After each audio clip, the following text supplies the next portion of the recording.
الله الله الله الله الله. إن الحمد لله نحمده ونستعينه ونستغفره ونعوذ بالله من شرور أنفسنا ومن سيئات أعمالنا. من يهده الله فلا مضل له ومن يضلل فلا هادي له، وأشهد أن لا إله إلا الله وحده لا شريك له، وأشهد أن محمدا عبده ورسوله. أما بعد، فإن خير الحديث كتاب الله، وخير الهدي هدي محمد صلى الله عليه وسلم، وشر الأمور محدثاتها، وكل محدثة بدعة، وكل بدعة ضلالة، وكل ضلالة في النار. محترم حاضرین، سامعین و سامعات، ناظرین و ناظرات، اللہ رب العالمین کا شکر اور اس کا احسان ہے کہ اس نے ہمیں اور آپ کو ایک مختصر مدت کے بعد اصول ثلاثہ کے اس درس کے لیے دوبارہ جمع فرمایا.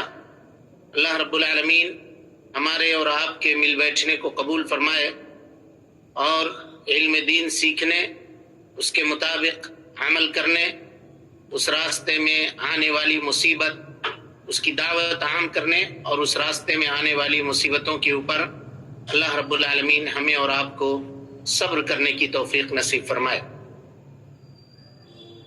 گزشتہ درس کے اندر تقدیر کے تعلق سے، ایمان بالقضاء اور قدر کے تعلق سے ہماری گفتگو چل رہی تھی کہ مصیبت اور تکلیف یا خوشی، ان دونوں حالتوں کا نزول یہ اللہ رب العالمین کے جانب سے ہوتا ہے، اور جب یہ چیزیں نازل ہوتی ہیں تو بندے کی اس سلسلے میں بندے کا معاملہ چار حالتوں سے خالی نہیں ہوتا ہے. یہ گفتگو ہم کر رہے تھے اور یہیں پہ آ کر کے ہم لوگ رکے تھے. پہلی حالت تو یہ ہوتی ہے کہ مصیبت کے نزول کے وقت بندہ ناراضگی کا اظہار کرتا ہے. ناراضگی کی شکل یا تو قول کے ذریعے سے یا فعل کے ذریعے سے. قول کی اقسام آپ کے سامنے بیان کر دی گئی تھی اور فعل کام کی اقسام آپ کے سامنے بیان کر دیا گیا تھا، جس طرح سے بال کھینچنا یا اپنے چہرے کو مارنا یا گریبان چاک کرنا، کپڑے پھاڑنا، اس طرح کی جو چیزیں ہیں، چوڑیاں توڑنا، یہ ساری کی ساری چیزیں وہ کام ہیں جو مصیبت اور بلا، دکھ اور پریشانی کے نازل ہونے کے وقت بندہ اللہ رب العالمین کے اس فیصلے سے ناراضگی کا اظہار کرتے ہوئے کرتا ہے.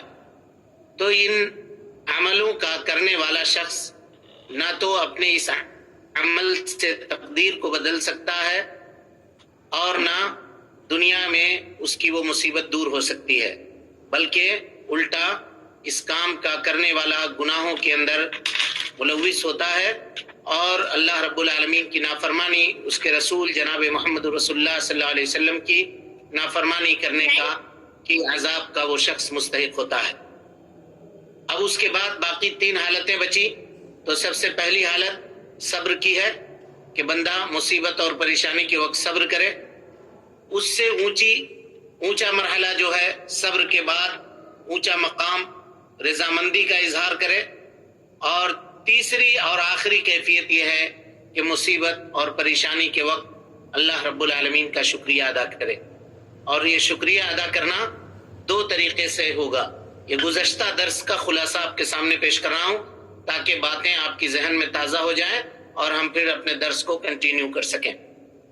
پہلی چیز تو یہ ہے کہ مصیبت اور پریشانی میں اللہ رب العالمین نے جو چیز اس کے لیے باقی رکھی ہے، ان چیزوں کو دیکھ کر کے وہ شکریہ ادا کرتا ہے.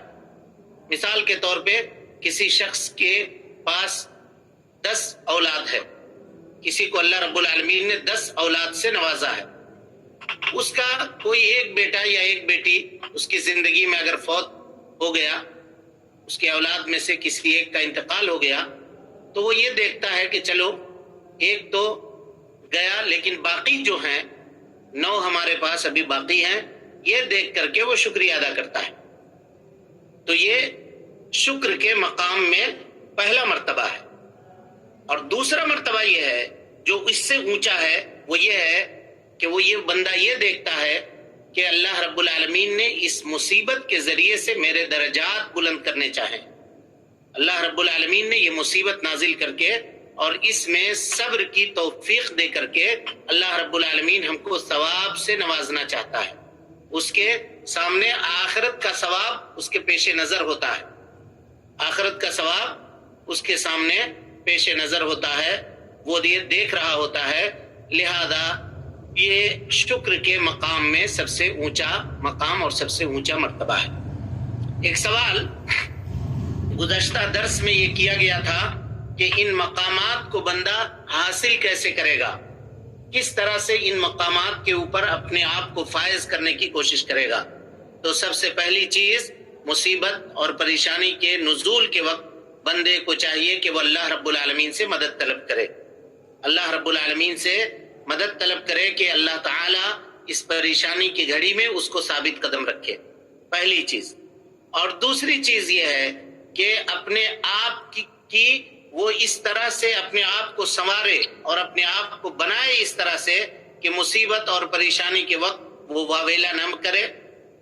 اپنی پریکٹس اس طرح سے کرے یا اپنے زندگی گزارنے کا طریقہ اس طرح سے بنائے کہ مصیبت اور پریشانی کے وقت وہ تکلیف کے احساس کا اظہار نہ کرے اور ہر وہ کام کرنے سے بچے جس کو اللہ اور اس کے رسول نے کرنے سے منع فرمایا ہے. یہ باتیں تھیں جو گزشتہ درس جہاں پر ہم ٹھہرے تھے، جہاں پر ہم رکے تھے، اس کا خلاصہ تھا. اب اس کے بعد یہاں سے ہم اپنے درس کو کنٹینیو کرتے ہیں کہ اتنی بات سمجھ لینے کے بعد ایک چیز جس کو ہم نے یہ کہا تھا کہ ہم ایک مستقل درس میں آپ کے سامنے اس کو رکھیں گے یا اس کی وضاحت کریں گے. وہ چیز ہے کیا اللہ رب العالمین کے تقدیر کے اوپر ایمان لانا یہ اس بات کو نفی کرتا ہے یا اس بات کا انکار کرنا ہوا کہ بندے کی کوئی بھی مشیت نہیں ہے، یا بندے کا دنیا کے اندر عمل کرنے میں اس کی چاہت کا دخل ہے یا نہیں ہے؟ یہ ایک سوال ہے. یعنی اگر کوئی آدمی قضا اور قدر کے اوپر، تقدیر کے اوپر ایمان لاتا ہے تو اس کا یہ مطلب ہرگز ہے نہیں ہے، یا کیا اس کا یہ مطلب ہے کہ بندہ مجبور ہے، تقدیر جدھر اس کو لے کر جائے گی ادھر ہی وہ جائے گا؟ کیا اس کا آواز بہت پھنس رہی ہے. آواز پھنس رہی ہے سب کے پاس؟ جی ہاں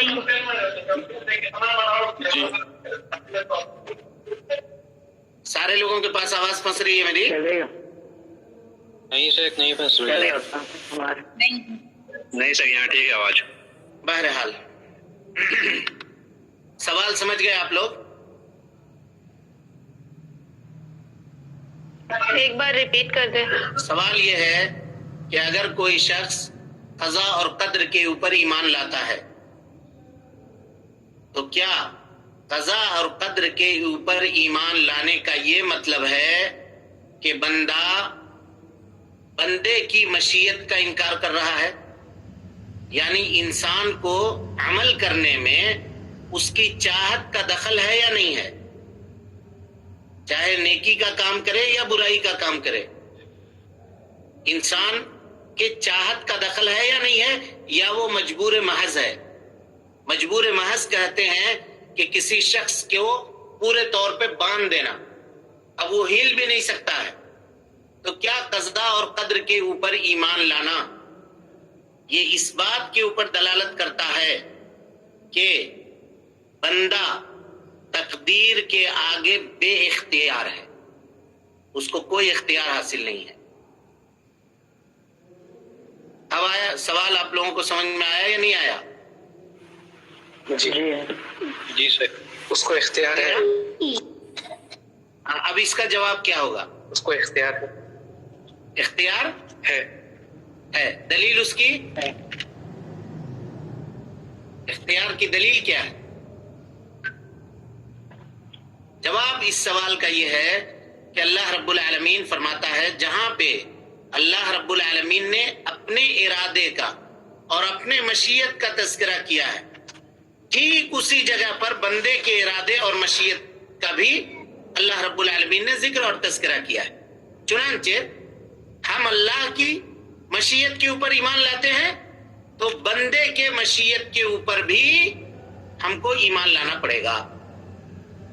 ہم اس بات کا اقرار کریں گے کہ بندہ جس عمل کو انجام دیتا ہے وہ اپنے اختیار سے انجام دیتا ہے۔ یہی وہ باب ہے جہاں ایک بڑا فرقہ اسلام کا گمراہ ہوا، جس کو جبریہ کہا جاتا ہے یا قدریہ کہا جاتا ہے۔ یہ لوگ کہتے ہیں کہ نہیں، تقدیر کے آگے انسان مجبور ہے، ہم کیا کریں گے، اللہ نے ہمارے لیے یہی فیصلہ کر دیا ہے تو ہم عمل کریں گے۔ مثال کے طور پہ اگر کوئی شرابی ہے، ان کے نزدیک، جبریہ اور قدریہ کے نزدیک اگر کوئی شرابی ہے، آپ اس کو کہیے گا کہ شراب کیوں پی رہے ہو، تو اللہ نے ہمارے لیے یہ مقدر کیا ہے، ہم مجبور ہیں اس کے آگے۔ کیا یہ کہنا درست اور صحیح ہے؟ نہیں۔ کیوں نہیں ہے اس کا جواب سنیے۔ نہیں ہے اس پہ تو ہم لوگ سب متفق ہیں اللہ کے فضل اور اس کے توفیق سے، لیکن کیوں نہیں ہے؟ اللہ رب العالمین کہتا ہے فَمَنْ شَاءَ اتَّخَذَ إِلَىٰ رَبِّهِ مَآبًا، تم میں کا جو شخص چاہے وہ اپنے رب کے جانب اپنا ٹھکانہ متعین کر لے، اپنا ٹھکانہ متعین کر لے، جو چاہے۔ یہ چاہت کس کی ہے؟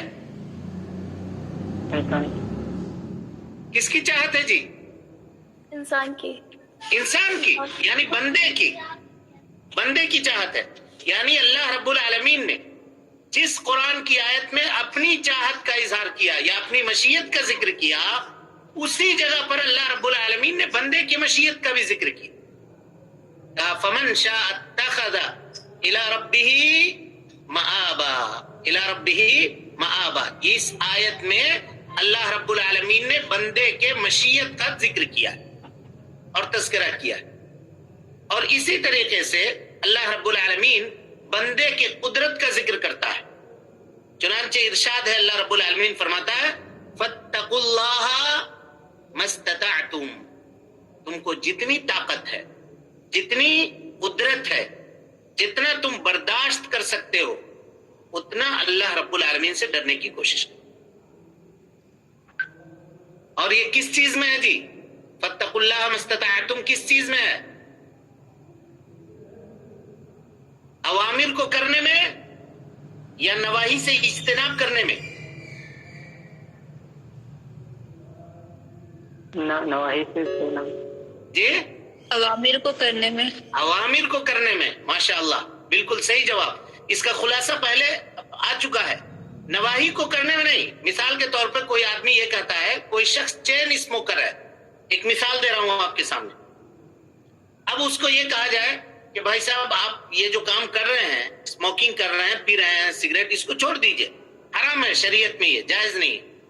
اگر ٹھیک ہے، ایک ڈبہ ہم دن بھر میں پیتے تھے، اب ایسا کریں گے 4 پیئیں گے، اب اس سے زیادہ ہم نہیں کر سکتے، اور وہ دلیل پکڑے گا فَاتَّقُوا اللَّهَ مَا اسْتَطَعْتُمْ، جتنی طاقت تم رکھتے ہو اتنا اللہ سے ڈرو، تو کیا کہیے گا، یہ صحیح ہوگا؟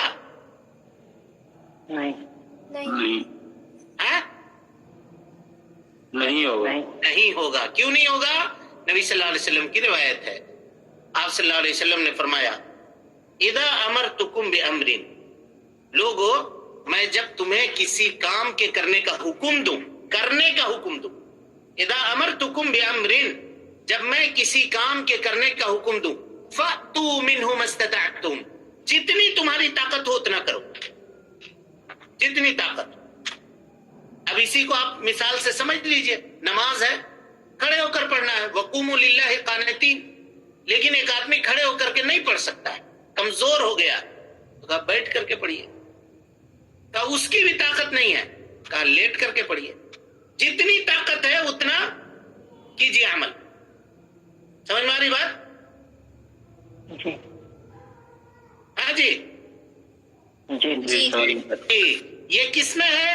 امر میں ہے، اور حدیث کا دوسرا ٹکڑا اس پر آئیے، اللہ کے نبی صلی اللہ علیہ وسلم نے فرمایا وَإِذَا نُهِيتُكُمْ عَنْ شَيْءٍ، لوگوں اگر میں تمہیں کسی چیز سے منع کروں فَاجْتَنِبُوهُ، اس سے پورے طور پہ رک جاؤ۔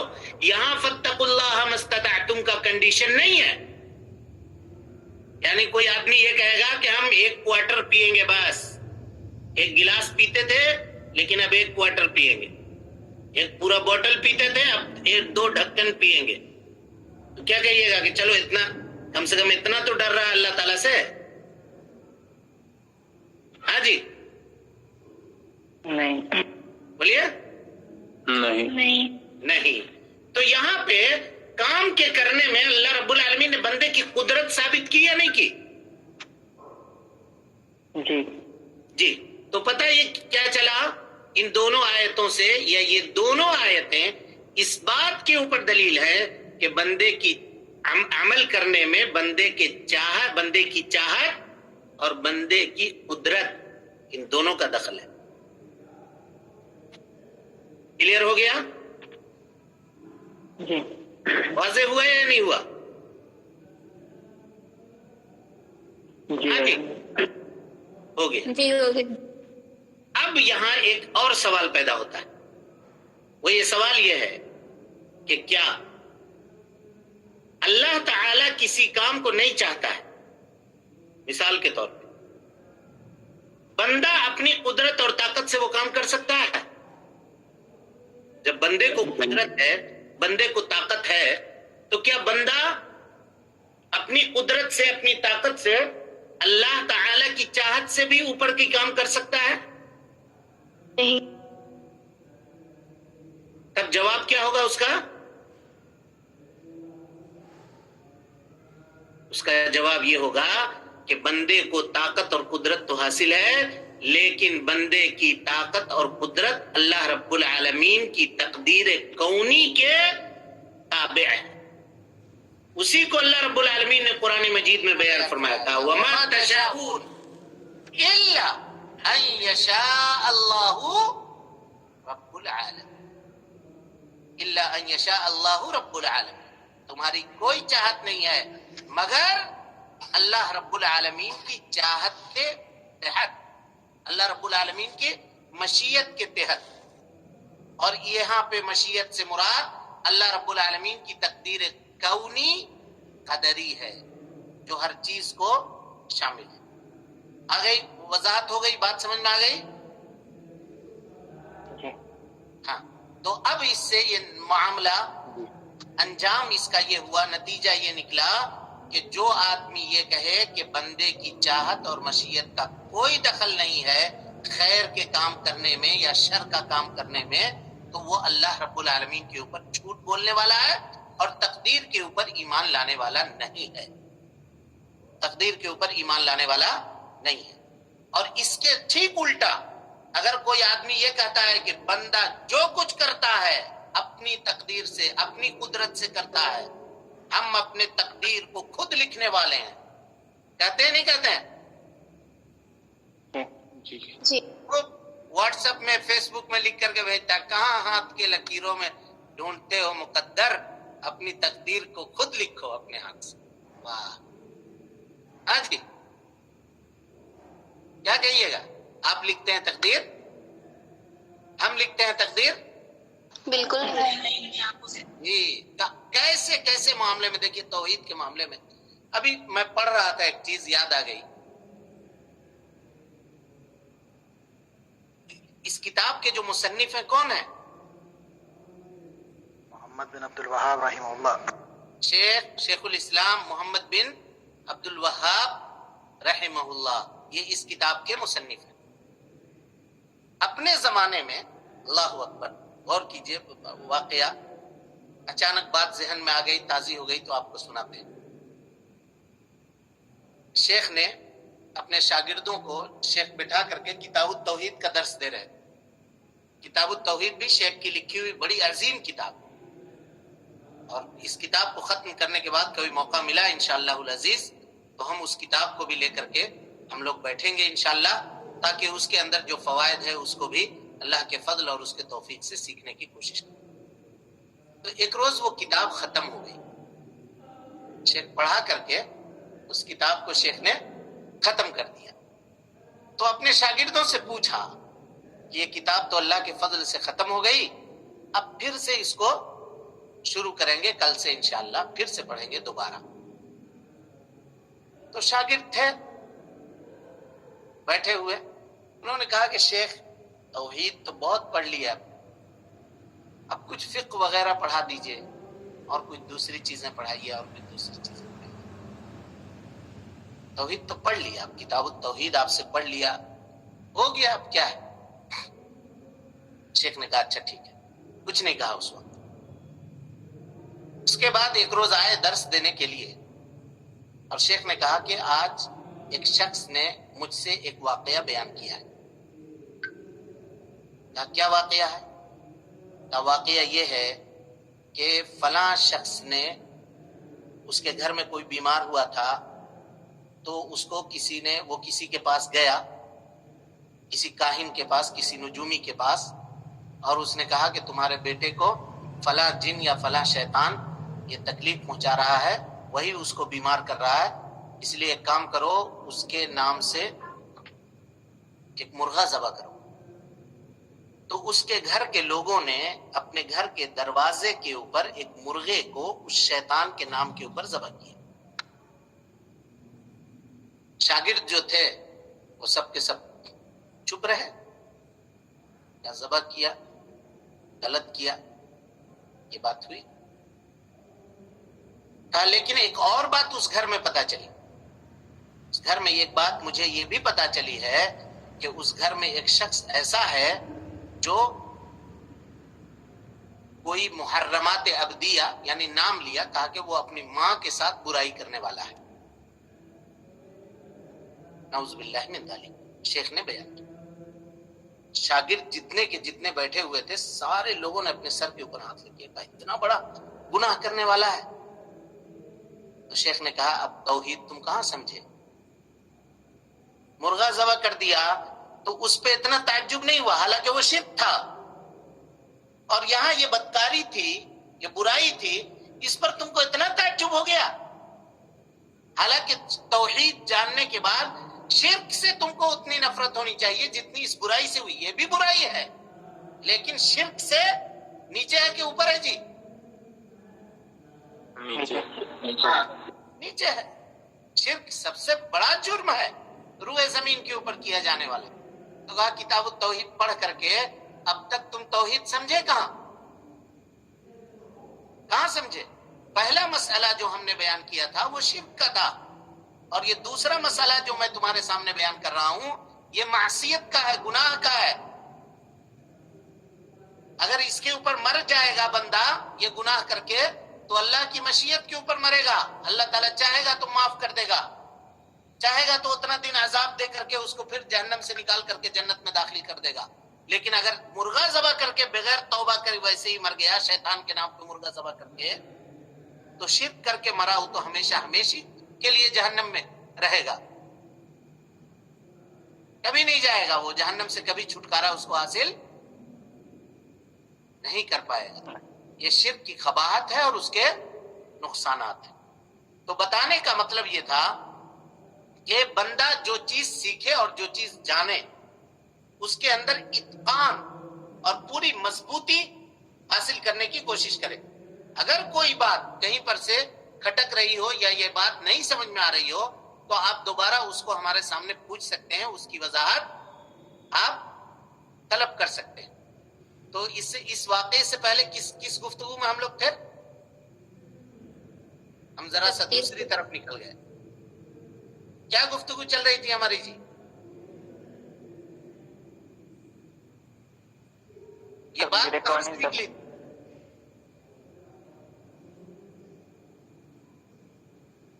ہاں تقدیر پر بندے کا کتنا اختیار ہوتا ہے اس کے اوپر چل رہی تھی. ہاں، بندے کا اختیار کتنا ہے کسی بھی عمل میں. تو گویا جو شخص یہ کہے کہ بندے کو پورا اختیار حاصل ہے، جیسا کہ تقدیر کا انکار کرنے والے کہتے ہیں، تو وہ لوگ بھی غلط ہیں. اور جو یہ کہتا ہے کہ نہیں بندہ مجبور ہے تقدیر کے آگے، تقدیر کے آگے مجبور ہے، وہ بھی غلط ہے۔ یہاں سے بات نکلی تھی، ہم نے یہ کہا تھا کہ شعر و شاعری کی دنیا میں لوگ لکھ کر کے بھیجتے ہیں کہ کہاں ہاتھ کی لکیر کے پیچھے پڑے ہوئے ہو اور فلاں کے پیچھے پڑے ہوئے ہو، اپنی تقدیر خود لکھو۔ تو بندہ اپنی تقدیر خود نہیں لکھتا ہے، تقدیر لکھنے والا اس کا اللہ رب العالمین ہے، اور اللہ تعالیٰ نے اس کی تقدیر لکھ دی ہے۔ یعنی کتنی چھوٹی چھوٹی اور باریک چیزوں میں آ کر کے آدمی ٹھوکر کھاتا ہے توحید نہ جاننے کی وجہ سے، توحید کی باریکی کو اور توحید کی نزاکت کو نہ سمجھنے کی وجہ سے۔ لہذا معاشرے اور سوسائٹی میں سب سے زیادہ جس بات کے اوپر زور دینے کی ضرورت ہے وہ توحید باری تعالی، توحید باری تعالی، اور خاص کر کے توحید باری تعالی میں تقدیر کے اوپر۔ اور تقدیر کے اوپر کیوں ہم آپ کو بتا رہے ہیں، غور کیجئے، آپ سنیے۔ کتنے آج ہمارے سماج اور سوسائٹی میں لوگ خودکشی کے کتنے واقعات بڑھ گئے، یہ سب کیوں ہے؟ اس کی وجہ کیوں ہے؟ تقدیر کے اوپر آدمی، تقدیر کی جانکاری اس کے پاس نہیں ہے، تقدیر کی باتیں اس کو بتائی نہیں گئی ہے، وہ جانتا نہیں ہے، وہ یہ سمجھ رہا ہے کہ زندگی اور توحید کے بارے میں اس کو معلومات پورے طور سے پہنچائی نہیں گئی ہے، وہ یہ سمجھ رہا ہے کہ زندگی ہے، ہم اپنی زندگی ختم کر لے رہے ہیں۔ زندگی ختم نہیں کر رہے ہیں بھائی صاحب، آپ زندگی شروع کر رہے ہیں، یہاں سے تو آپ کی اصل زندگی شروع ہو رہی ہے۔ یہ زندگی جو 60 سال 70 سال کی ہے گزر جائے گی، دکھ میں ہو، تکلیف میں ہو، مصیبت میں ہو، پریشانی میں ہو، کوئی غم میں ہو، گزر جائے گی۔ کس کو مصیبت نہیں ہے دنیا میں آج؟ کس کو پریشانی نہیں ہے؟ تو کیا اس کا حل یہ ہے کہ آدمی اپنی جان کو ختم کر لے؟ نوجوانوں سے خاص طور پہ مخاطب ہیں ہم، خاص طور پہ۔ اس لیے میرے بھائیوں، توحید کو سمجھیے، تقدیر کو سمجھیے، اور یہ جان لیجئے ابھی دلیل میں آپ کے سامنے گفتگو آئے گی، لیکن ہم چونکہ اب اس موضوع پہ آ گئے ہیں تو آپ کو بتا دیتے ہیں۔ اللہ تعالیٰ نے ایمان کے 5 ارکان کو ایک جگہ ذکر کیا ہے، 5 ارکان۔ لَيْسَ الْبِرَّ أَن تُوَلُّوا وُجُوهَكُمْ قِبَلَ الْمَشْرِقِ وَالْمَغْرِبِ وَلَكِنَّ الْبِرَّ مَنْ آمَنَ بِاللَّهِ وَالْيَوْمِ الْآخِرِ وَالْمَلَائِكَةِ وَالْكِتَابِ وَالنَّبِيِّينَ۔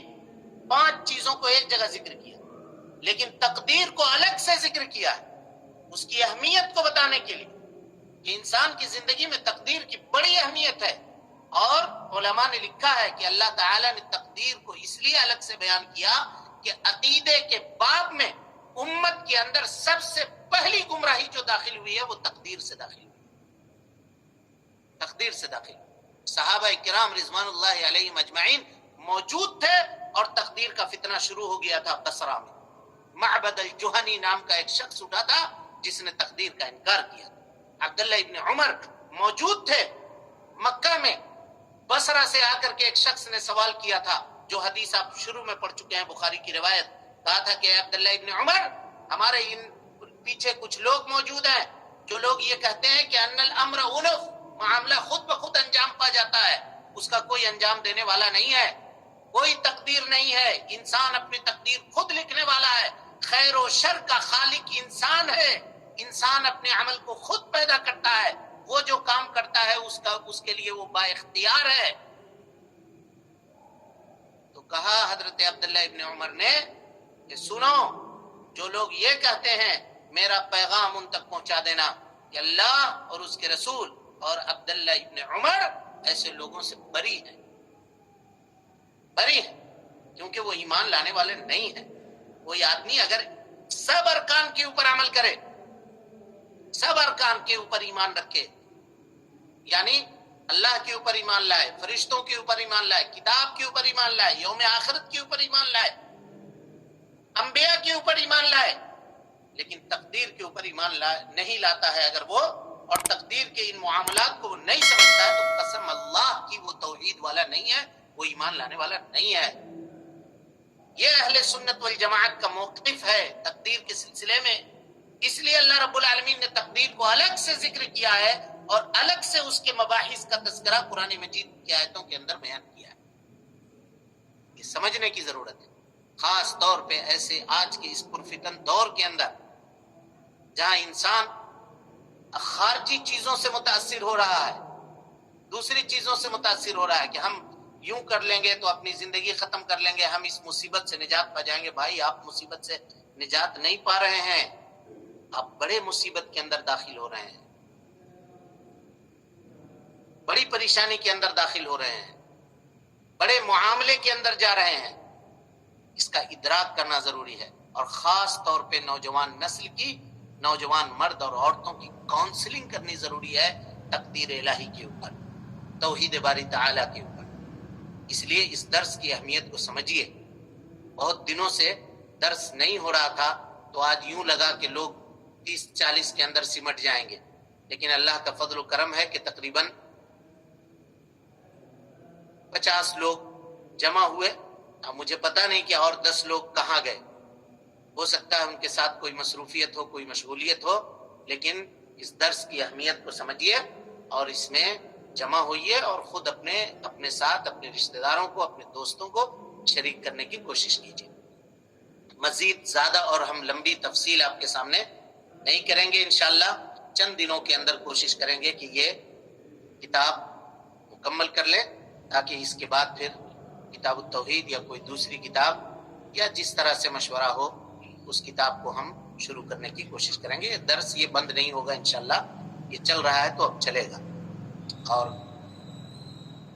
چاہے اس میں مشارکین کی یا شرکت کرنے والوں کی تعداد کم ہی کیوں نہ ہو، لیکن اگر درس ہے، چل رہا ہے، تو یہ علم کی ناقدری ہوگی، درس کی ناقدری ہوگی کہ اس میں قلیل لوگ اور کم لوگ شرکت کریں۔ لہذا ضروری ہے اور آپ سب کی ذمہ داری ہے کہ اس کو آپ پھیلائیں، اس کو آگے کریں، اور اس میں لوگوں کو شریک ہونے کی دعوت دیں انشاءاللہ عز وجل۔ اللہ تعالیٰ سے دعا ہے کہ اللہ تعالیٰ ہمیں اور آپ کو حسن عمل کی توفیق دے، ہم سب کی اصلاح فرمائے۔ اللہ رب العالمین علم دین کو سیکھنے، توحید باری تعالیٰ کو جاننے کی توفیق عطا فرمائے، اور اللہ رب العالمین علم جو کچھ ہم لوگوں نے سیکھا ہے اس کے مطابق عمل کرنے، زندگی گزارنے کی توفیق عطا فرمائے۔ جو لوگ بیمار ہیں اللہ رب العالمین انہیں شفائے کاملہ عاجلہ عطا فرما دے، جب تک زندہ رکھے، دین اسلام پہ زندہ رکھے، اور جب اٹھائے ایمان پہ اٹھائے۔ اقول قولی ھذا واستغفر اللہ لی ولکم ولسائر المسلمین من کل ذنب وخطیئۃ فاستغفروہ انہ کان للأوابین غفورا۔ والسلام علیکم ورحمۃ اللہ وبرکاتہ۔ اللہ اللہ اللہ اللہ اللہ اللہ اللہ اللہ اللہ